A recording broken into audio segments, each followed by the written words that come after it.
शेरगढ़ एक ऐसा गांव था जहां सूरज ढलते ही सन्नाटा छा जाता था।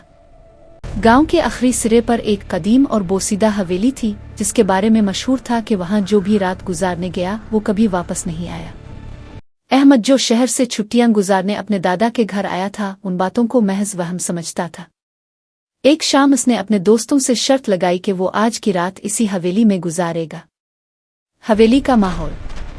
जैसे ही अहमद ने हवेली के जंग आलूद दरवाजे को धक्का दिया, एक खौफनाक चरचराहट की आवाज गूंजी। अंदर का मंजर कुछ ऐसा था। क्या है? दीवारों पर लगी पुरानी तस्वीरें, जिनकी आंखें शायद हर हरकत का पीछा कर रही थी। गर्द गुबार से अटी हुई सीढ़ियां जो ऊपर की तारीकी में गुम हो रही थी। हुआ का एक सर्द झोंका जिसने अहमद की रीढ़ की हड्डी में सनसनी दौड़ा दी। पुरअसरार वाकया।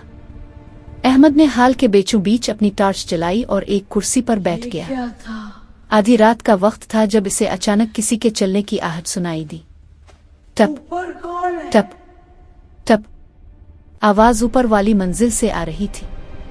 इसने हिम्मत जमा की और सीढ़ियों की तरफ बढ़ा, लेकिन जैसे ही इसका कदम पहली सीढ़ी पर पड़ा, सारी हवेली में एक जोरदार कहकहा गूंजा।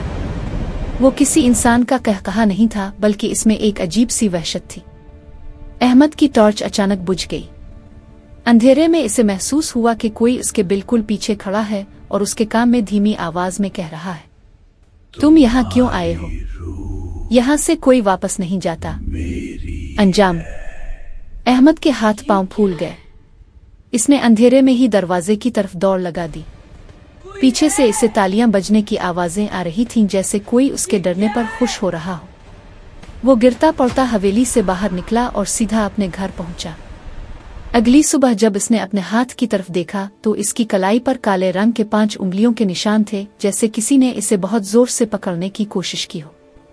इस दिन के बाद अहमद ने फिर कभी किसी पुरअसरार जगह का रुख नहीं किया।